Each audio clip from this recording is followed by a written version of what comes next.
see on stage in just some time from now, how females are really championing the change in the field of technology is what we're going to discuss. Well, our session chair, ladies and gentlemen, has her heart into her work. Please welcome on the stage Anjali Gulati, the founder and chief executive officer from Konnect. Anjali, greeting you with all the warm vibes, lots of love and warm welcome to you. We're going to be meeting and greeting your very accomplished panelists, and I must say the game changers themselves. Please welcome Radhika, Ghai, the founder and chief executive officer from kindlife and ShopClues. Thank you for the boost and shout out. Radhika, looks like a lot of fans in the house, so thank you. Love those energies and the confidence with which you walked out. Let's also welcome Padmaja Chunduru, the managing director and chief executive officer, National Securities Depository. Padmaja, very, very warm welcome to you. Thank you for joining us. Let's also welcome the very stunning Karishma, Mehta, the chief executive officer, Humans of Bombay. Please welcome Karishma, Mehta.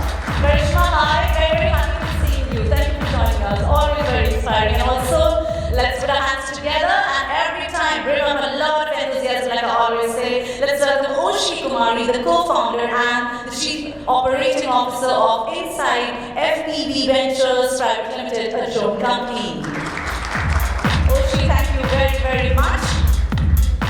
Anjali, over to you. Thank you. Okay, so I think this room does signify that if you can see them, you can be them, right? And we had, Anjali spoke about that this is exactly what we need to do as trailblazers or as people who have taken the initiative, be the role models, and let us all collectively, make a pledge today to say we have to go and change one equation that I will tell you about. When we started something called the Shemaker Summit about 3 years ago, because we realized that women are consumers but aren't the makers. So that is why we said we will go to these tech campuses, engineering campuses across the country, try and talk to the talent there and say we have the jobs for you, we have the organizations who are in manufacturing technology who are interested in hiring you, please come there and meet them. So we went hunting to all our tier 3, tier 4 B schools, campuses, technology campuses, diploma institutes, etc. It was really eye-opening for us because for every batch of 60 in a class, there were 2 girls, 2 in chemical engineering, 1 in mechanical, 2 in all kinds of other engineering except computers. We saw a little more numbers. But that is the number that I think we really, really have to change.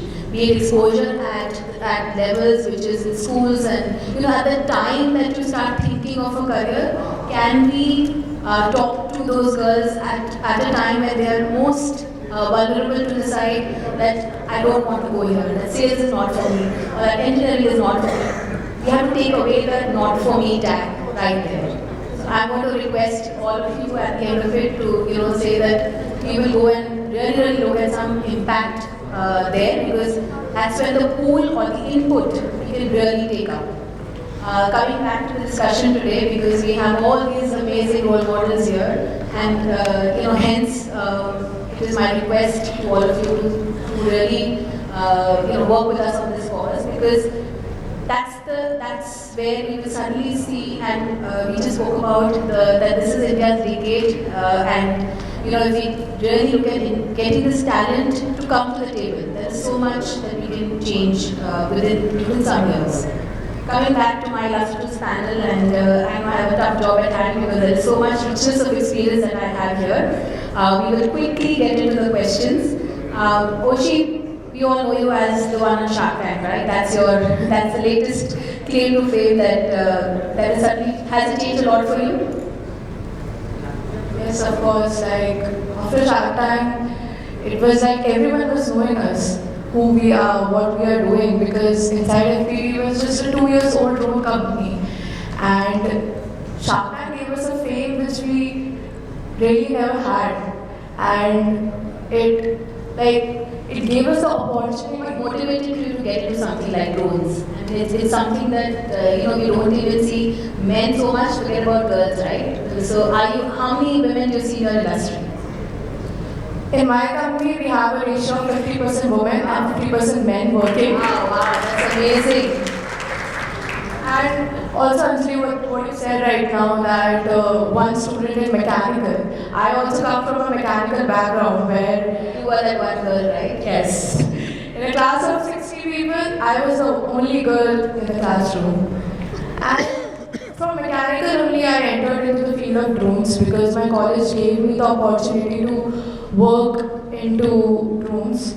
And through many workshops, I entered this field and I just love it. And I'm sure you will be a motivation to a lot of others. Coming quickly to your question, Oshi. Just give me 1 second. Yeah. So what do you think are some of the key challenges that women face in this technology industry? And like leaders like you, what do you think we can do to change it? I think the one challenge which is there, which Anjali, your company is solving, People Connect, is that many women who have a career break or who take a career break, they find trouble in getting jobs and entering into the field again. So that is one thing which People Connect is solving, and really kudos to your team. And being a young entrepreneur, what I feel is that one challenge which I have faced and many of my women are facing is that they lack a lot of self-confidence and self-belief on themselves. Because when I talk to my women employees, they always say that, can I do it? Am I capable of doing it? That one thing which I feel is that I, from a third party, and I know that you are capable of doing it, and that's why you are in the company. But you yourself, you don't have that belief. So-called imposter syndrome, right? Yes. So what I feel is that three things which I feel causes self-confidence, lack of self-confidence, is that one, a woman doesn't have a good childhood, maybe. Yeah. And the second thing is a woman must not have very helpful teammates and the colleagues and very supporting parents. And the third thing, as I said, walking into a classroom or walking into an area where the whole area is filled with men and we are the only women. And I personally have faced 2 out of 3 problems which I stated, because talking about my childhood, my parents, my father used to always say that whatever I do, I have to be the first, top in every field. But unfortunately, I was not that kid who used to top in every field. And when, I think 90% was a decent score, but when I used to tell my father I got 90% of the subject, he used to say that when you get 100, then you come to me. That's a lesson for me. Today is my son's last board exam, so that's a lesson that I don't have to be that parent. So I think Oshi, we hear you say 2-3 things. One is the imposter syndrome piece, where we ourselves kind of pull us down all the time to say, I don't think I'm capable of it. The second is the ecosystem, the support that we need from all parts of our life, be it our parents, be it our team members, be it our partners in that sense. It is about creating that support and also I think the self-belief piece that you spoke about, that if I think I can do this, I'm going to do it. Yes, of course. Thank you so much, Oshi. I'm sure that you will continue to inspire a lot of us with the 50% women in our team. I'm sure there will be so many others who will queue up and say, I want to work here. Thank you. Okay, quickly moving on, Karishma, you've had an exposure which is multi-industry, multifaceted. You've met people from various industries and of course your own personal journey. So what do you think what would have come across to you as something which is very, very different, but is a female-led initiative?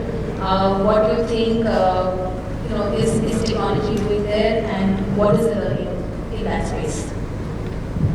Thank you. So I think that the biggest benefit of having a platform like you is that you get to hear stories.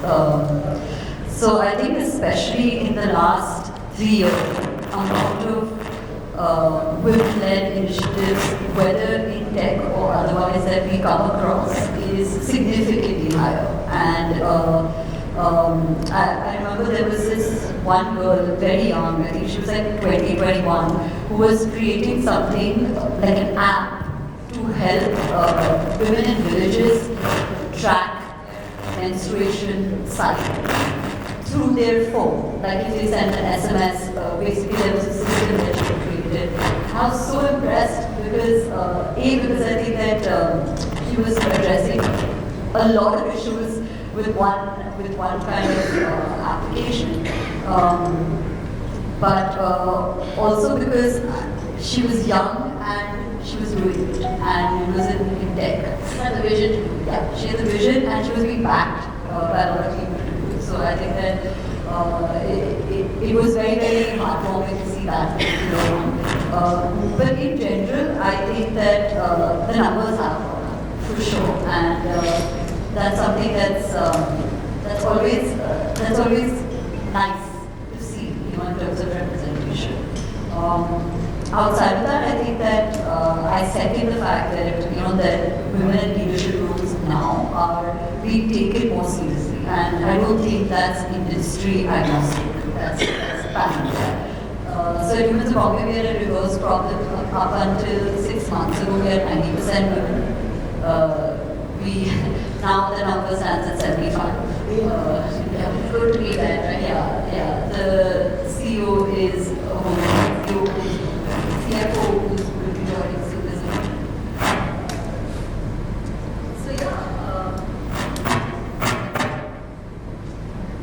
So yeah. Also just the fact that a lot of people who we've met kind of had associations with, for example, Vinita of Sugar Cosmetics, or Divya Kukunat, who I know is a speaker later today, or Falguni. She's a beacon of all Moderator. I think it's bright. I am very, very bullish on the fact that it's bright. And in your personal journey, the kind of work that you've done so far, how are you using tech, and where does the platform going? We want to become Instagram agnostic at some point. We're figuring out how to do that. But tech is an enabler. Like all the work that we do, we've been able to raise a significant amount of money for very social causes because we're enabled by tech. So we can't operate without tech. Send the stories, right? That's how they reach you. Yeah, that's how they reach us. We're now able to penetrate tier 2, tier 3 cities, which was a huge block for us because there are certain apps, there are certain mediums that have opened up because of tech. Kuku FM is one of them. It's so regional, it's so localized, and I think that it's fantastic. So it's a huge enabler. I don't think we would have been where we are today without Do you have a background in tech? I don't have a background. But you're impacting the sector. Yeah, like I can, it's interesting to me. I don't have I run a business. I like writing, but I'm interested in tech. So I hope that when we do create something which will be in the next 3 years, something of our own, I hope to see a lot of women participate in that journey. I'm sure that you will be an inspiration to a lot of girls, women who will, and I like the reverse problem because in our team of about 60 people now, we have 2 men. And I'm very proud of it because we have a lot of women who come back after a break and their breaks are as small as like 6 months right up to 10, 11 years. And like we were talking about, I think the self-confidence and belief is something that it just isn't there. So you have to build up from there and say you can do it, give it one try. Don't give up on yourself. It's a continuous journey. Also just the support that's needed, right, to create that framework. So we started a period policy. So you can take like a certain day off when you're on a period. So the boys were like, oh, so can we also just randomly take a day off? And my HR just turned around and said, no uterus, no opinion in this situation. So no. Great. It's interesting to see where that space will go. Coming to you, Karishma, your own journey of how. Sorry, Padmaja. Basically, you you've been a leader through, you've led different initiatives, and today you are a leader of an organization. Did you face bias personally, and what are the biases that you see panning out in the workplace? And you are at the head of affairs, but do you see it happen? Thank you. Thank you, Anjali, and thank you, Femina and Vicky, for giving us this opportunity to voice what we think should be done for how to take this forward.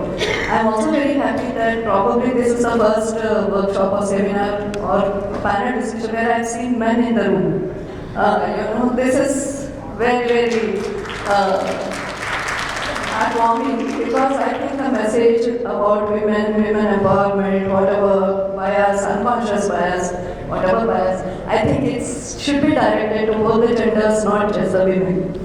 So thanks for that. And you asked me about whether I faced any bias in my career. I think, first of all, I'm heading NSDL now, National Securities Depository, which handles all the demand accounts and all the securities and safekeeping. So we handle more than $4 trillion assets under custody. So you observe all the biases, you shatter all over the No, I don't say that 4 trillion doesn't really make you powerful. What makes you powerful is whether you are able to change things, impact things, right? So no, I'm just saying because it's a tech firm, tech intense firm. And then previous to this, I was totally in public sector. I was in State Bank of India for more than 30 years, and then I was MD and CEO of Indian Bank for 3 years from Chennai, where Oshi comes from VIT. That was a university fully funded by Indian Bank, so that was one Connect I want to say. Now coming to this bias, I think it depends on us how much you take what you see. And when you talk, I also wanted to say about this unconscious bias thing. I don't believe in unconscious bias. I think it's either subconscious or just below the surface. I don't think there is anything unconscious about it. It is. We have to call it out. I've seen, I myself, I don't think, I can't really say I've been victim of bias. I think that would be a little insulting to my own, self-respect or self-image. If we take those things, then it will happen more and more. But I've seen it maybe because I was in a slightly higher leadership roles, branch manager, GM, whatever. I've seen it happen in my branches and all. One example I'll give you is Women's Day. This month is full of these celebrations. And when you have this Women's Day in one of my branches, I saw they called me for the Women's Day celebration, and I went. And I saw all the men coming with those red roses, stalks, and giving to the women. And the women carrying loads of food from home to give to celebrate.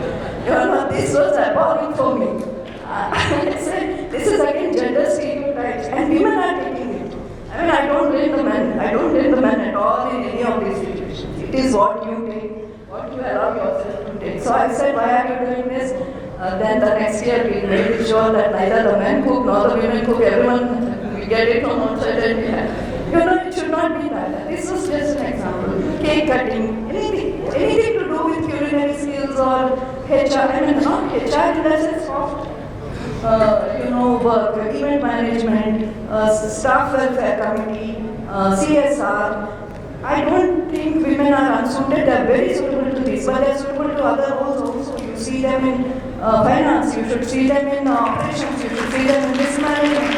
Ultimately, you should see them in decision-making roles. I think it falls on the CEO to make sure that these things happen, and the board to make sure you get such a CEO. Great. You're very, very inspirational. So, you spoke about Women's Day incidentally, so because we're in the whole DNI, diversity and inclusion space, we have a lot of organizations who reach out to us and do programs in this month, week, etc. Some companies, I would really say, are progressive. They want to use this as an opportunity to see. One is they say, why do we need a Women's Day? But okay, because we need to call it out, and it's more about it's celebrating or saying that yes, if this is where we are, this is where we want to go, and this is how we will work on this agenda of upping the numbers, etc. They are very, very progressive in their thought. They want to make it a learning opportunity. They want to say yes, there is a career growth, career progression that I can give to the women. They are very, very focused. At the same time, still in today's day and age, we still have the companies who are doing the roses. So that for us, and I think more than me, my team has given us the sense that we are not doing this. We are not doing any tokenism this year. So that needle, like you said, is on us. We have to we have to make sure that needle moves. And we are not doing this tokenism or this rules thing, or people are wanting to do pedicure and things spoil the like, really, if there is an opportunity that you can give to her for a next, give her a job, give her a role, give her some learning that the person can do, I think that's where our focus needs to be in. It's very, very, like you said, breaking biases. I think there are two things, right? You're a woman in technology and managing finances. Both things that people think today that maybe women don't know, or they don't know as well as men do. So kudos to you for doing what you're doing for so many years consistently. And also the fact that you're saying biases means nothing. It's about what I want to do and how I want to do it. One more small thing I wanted to add about this is that women should be able to face the situation and be mobile. I think mobility has become a big issue with women. I've seen it in public sector. The moment you say that yes, I'm okay to move out of this role and I can move to another city, another place, of course there is a lot of undercurrents of social problems and all that. And I think we need to address those also simultaneously. But given that in this room or in this era, you have my next generation, is that really women are more educated, more aware. So they are also facing similar situations which 2-3 decades back people were facing. There's something wrong with the whole setup. And I think in curriculum we should add something like this gender equality, role play. Teach the boys to cook, teach the boys to do gardening, whatever it is, and it should be gender neutral. I think that is missing in our schools. We have to move towards the equal in many ways, right? Not only to say we need 50% of the women like the workplace, but how does the real equal happen? Equality begins at home. So first it should be rated. Thank you so much for that interesting conversation, I must say.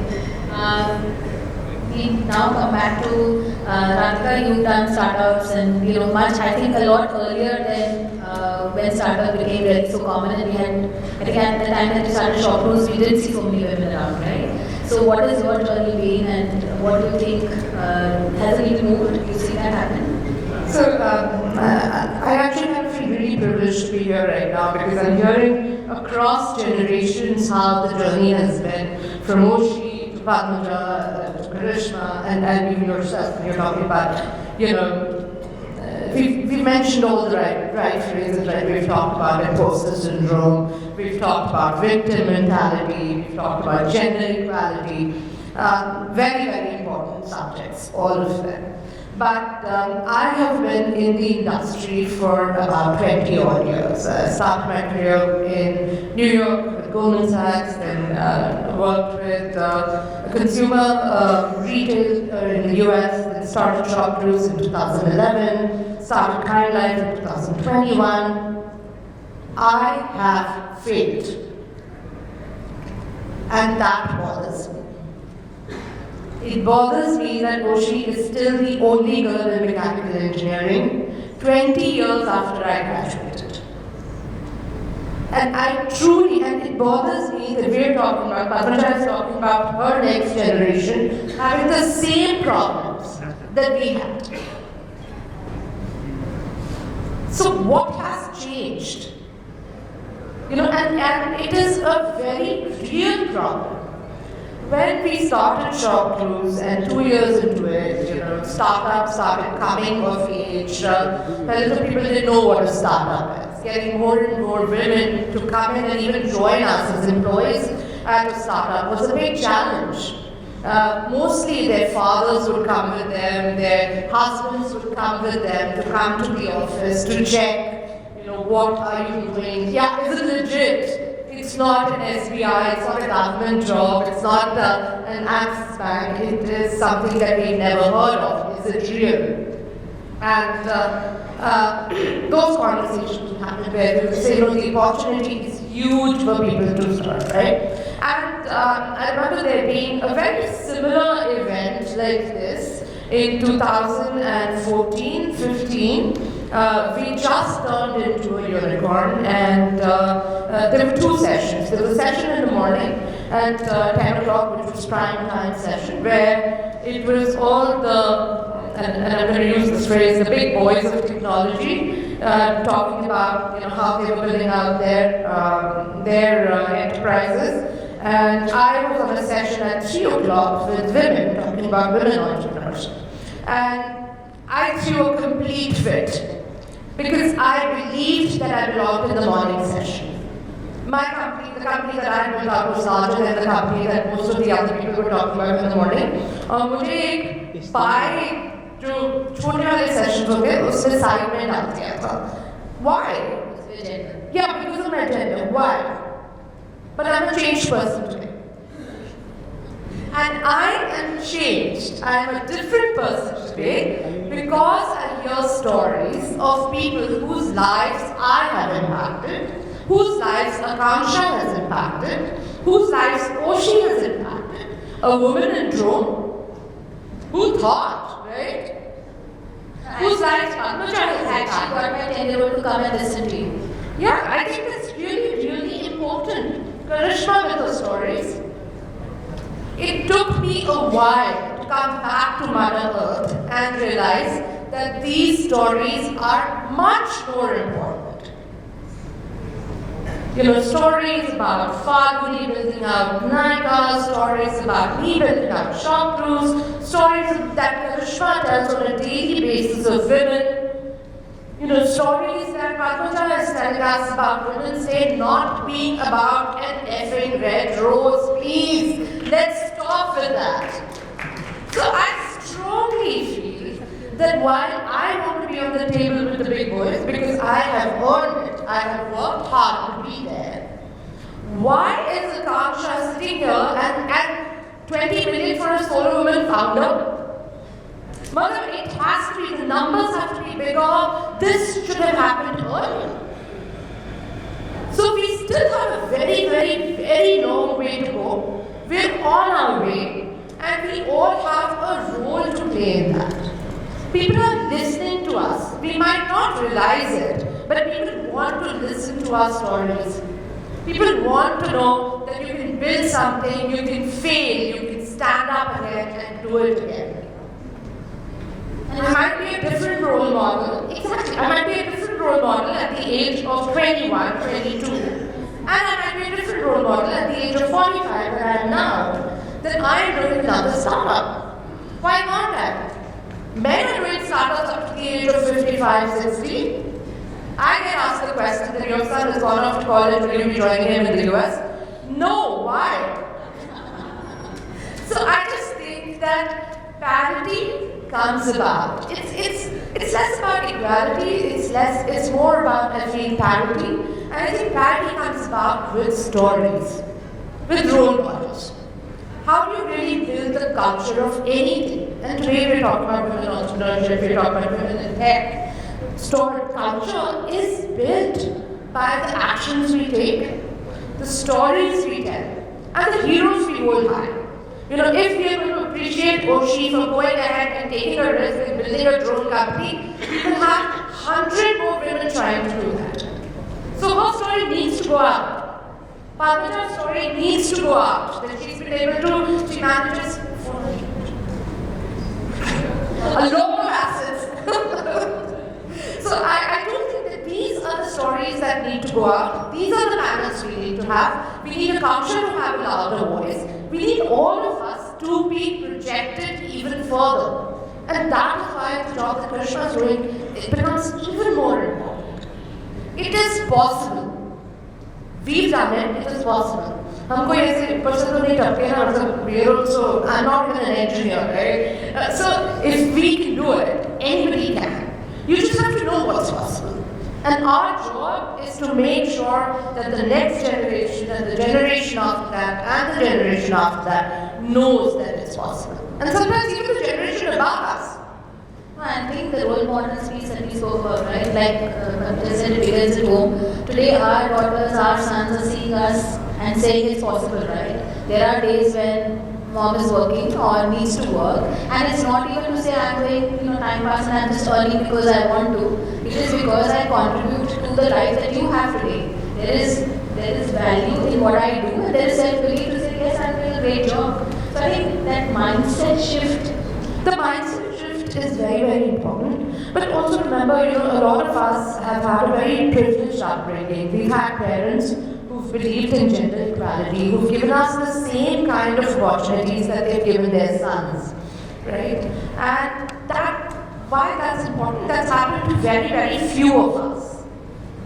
That means women already know, as mothers, I know, and I know that most mothers want the best for their children, they want them to grow. It's the voices that need to change are voices of men. That's where the narrative changes. And lots of men in the room, so great. When Obama stands up and says proudly that I'm a feminist, that is a change. That is a change that needs to happen.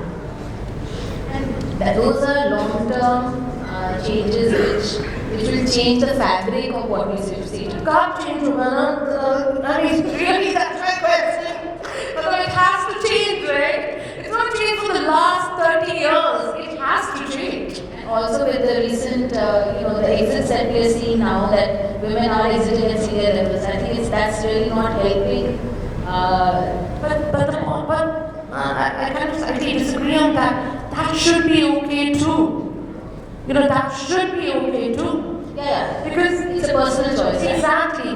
That should be okay too. So why is now I'm going to contradict myself at this point, but why is it's our burden, firstly, to break through the so-called glass ceiling and do things that have not been done before.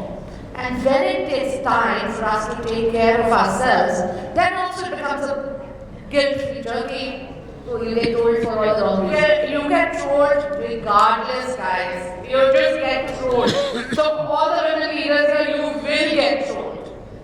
So just ignore it. But kuch bhi kar lo, you get trolled. So it is the best to do is just ignore it and go for it. But try and impact as many lives as you can while you're at it.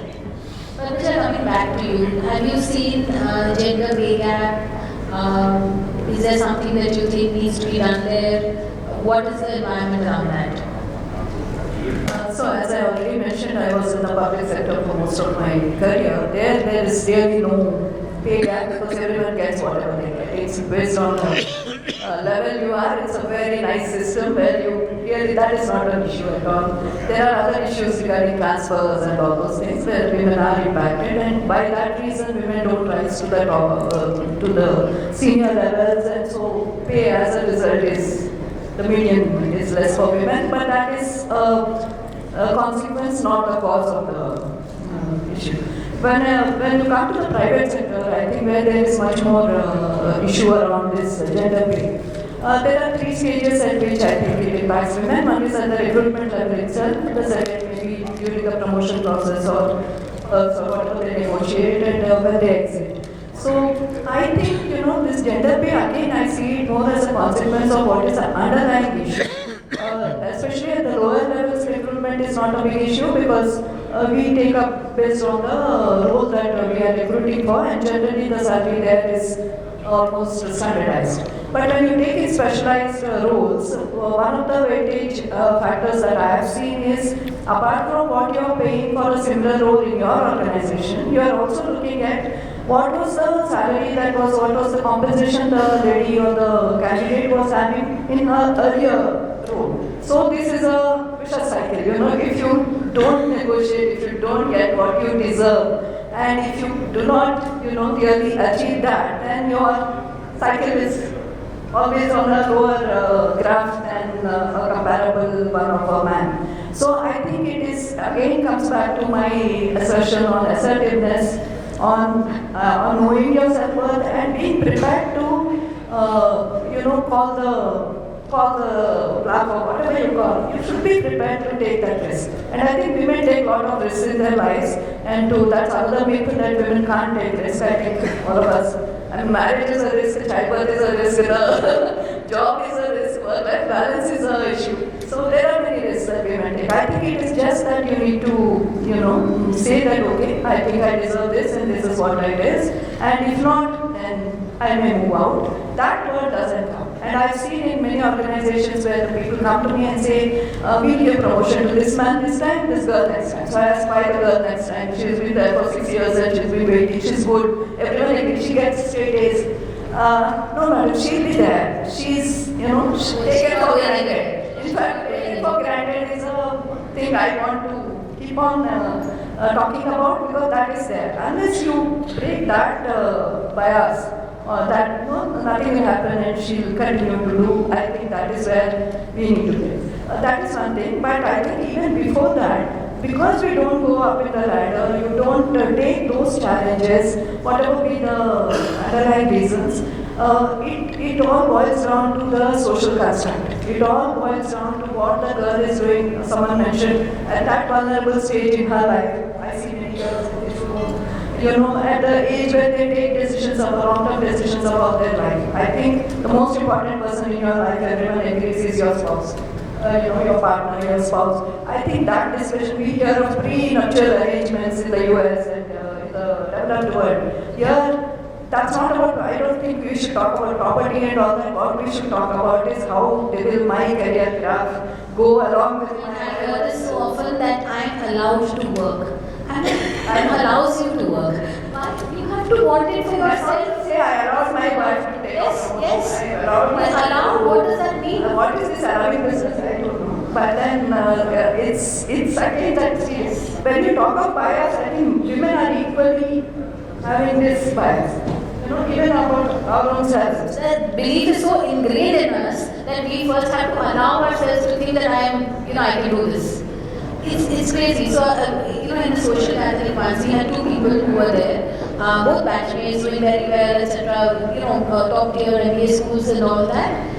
The boy, before they were married, which means 17, 18 years ago, they both passed out with the same flying colors, same offers.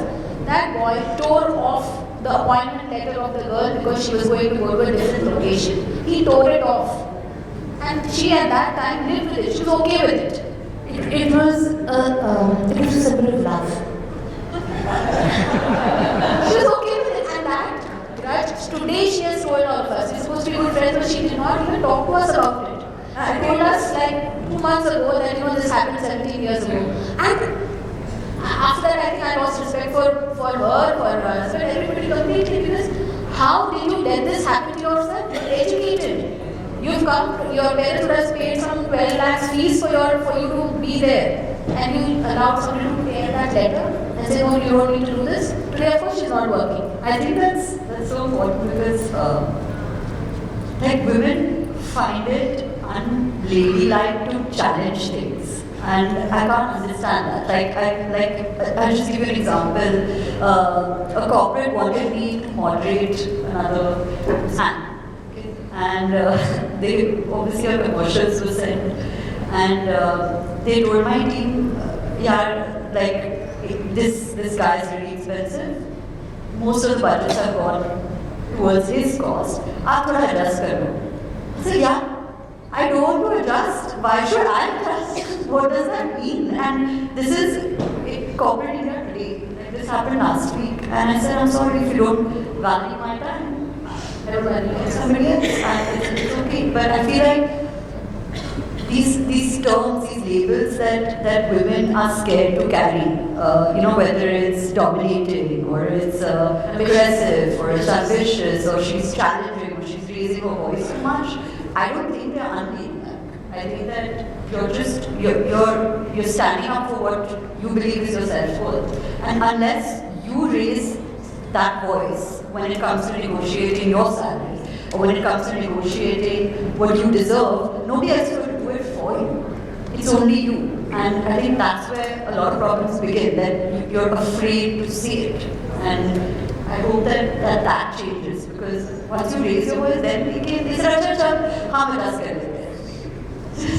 With Karishma, that comes where what we talk about is that we say that we are very privileged that we got equal opportunities as our siblings if we have younger brother or an elder brother. So that should be changed, that it should be made common for both brothers and sisters to get equal opportunities and to be treated equal. So when this thing comes from your home itself, then generally, like obviously women will scale up outside the home. So Anjali, I would be very curious. I have a question for you. Yeah. I'm very curious to know how many women, what percentage of women pass up on promotional opportunities versus men? Would you have any idea of that? Number offhand, but I think it is in the range of about 20 to 25% is what we've heard with some reports. That people have given that up because it meant that I have to push more, my hours will become more extended, I have to travel more. My boat is balanced right now. I am being able to manage. If I get this new role, how will I manage? My age, my this, my whole ecosystem will fall. There are so many women who actually do that. Yeah, because even within our society, that's not, and I think that's what Padmaja alluded to as well, even within our society, the roles at home are not balanced, right? So that is also a sign, that's a sign of giving up on a promotional opportunity is exactly what the Prime Minister of Jacinda did, right? The Prime Minister of New Zealand did. She said, I can't do this anymore, I need to take time off. I think that is normal, so that has to change at home. The change that's needed is so much more. I agree completely with her, and I'm very happy about the impatience that is being shown about the change that needs to come. I think it's that lady syndrome. It's okay to be not liked by people. It's okay to be a little off the beaten track. It's okay, you can't please everyone all the time, and this ladybird is something I don't like actually. It's much, there's too much connotations attached to that. I think we should be just gender neutral on this, and women, I think it's in our hands too. And today there is no excuse with all this education, all the equal opportunities. Until you win at home, you won't be able to. The thing is that I think the time when you had maternity leave, how long was your maternity leave? Mine was 3 months, and I was so bothered about, I was still in probation during that time. So you want to get back? I just got back on the 91st day. And let me tell you, I was happy because it was really, it was so overwhelming that to get some help and to, of course, from the spouse, from the other relatives or what, to get back to work and have some sanity come back into life was good. Not that I don't love my children, that's quite okay. Good one. So I think a very, very important thing there, right? That at the time when it was 3 months, at our time it was 3 months, and by the time the second one happened, I was doing my own thing, so I would have afforded to take a longer one at first because you're entrepreneur, I think 24/7 consumes you. But apart from that, I think very, very critical is that with the rights that today women have, that we have long maternity leaves, hybrid is okay, you can afford to, kind of negotiate timings that you go to work, don't go to work. People are relatively open to having these conversations with you if you want to have them. But I think with the rights that come responsibilities. And that as women, we do not have to forget that if I screw up there, I close the door for 5 others. So I have to be very, very cognizant of the responsibilities that I carry, perhaps as a woman, and of course there are patients that Radhika has to say, why doesn't it, or when will it be moved? But it's on us also to say that, am I the right role model, and am I really making the difference in the right spaces? So I think it's been a terrific discussion. Just one closing, input from all of you and advice that you want to give to women in mid-levels. I know it's a little early for you, but where do you see yourself and what are you going to tell yourself at that time? Even now, what I tell myself is that it's okay to be unique in your own field, and it is okay to do things differently, and it is okay to, if it's just labeled that this field is just for men, but it's okay to be a role model in the field and to do something. More and more power to you, and we hope to see a lot more girls like you in mechanical and then doing what you're doing. That's why we have right now 50% women, and I'm like personally training them to build drones and to be in this field. So I always say this, that for women it is necessary to decide the direction in which you want to go, and one step at a time. Don't give up. Don't give up before it is, it is really time to give up. I think what you mentioned, Radhika, we have a right to fail also. It's equal rights, right? You can. And I think as long as you stick to that path and that direction, a little waiting somewhere or some reason, it's okay. But going off the track and then trying to come back will be a bit challenging. So keep to the long-term goal. My 2 cents is keep expanding your horizon. You'll be surprised at what you can accomplish. Don't limit yourself. Either based on what you've studied or what you know. If you see somebody else do something and you believe you can do it, try it. And there's a great book, guys, it's called The Courage to be Disliked. Please read it. Great. I think for me, I would just like to close with don't be afraid to ask, because if you don't ask, the answer is always no. That's just the truth. I feel like doors have opened and opportunities have placed themselves before me only because I asked for them. Like I had no qualms. I didn't think that it was unladylike to do it. Yeah, like let the labels be within your closet. Don't worry about them too much and ask. Great, thank you so much. I'd like to quickly talk about women and their best before dates. Because in our own minds, we think that शादी से पहले ठीक है. First child के पहले ये हो सकता है. So before that incident even happens in our life, we have on our own put those that best before date, and I am best before this date. So we have to take away those labels, and like all of us said here, that it's really in our own hands and it is our own destiny that we have to shape. Thank you all so much for this interesting discussion, and I hope you had a good time too.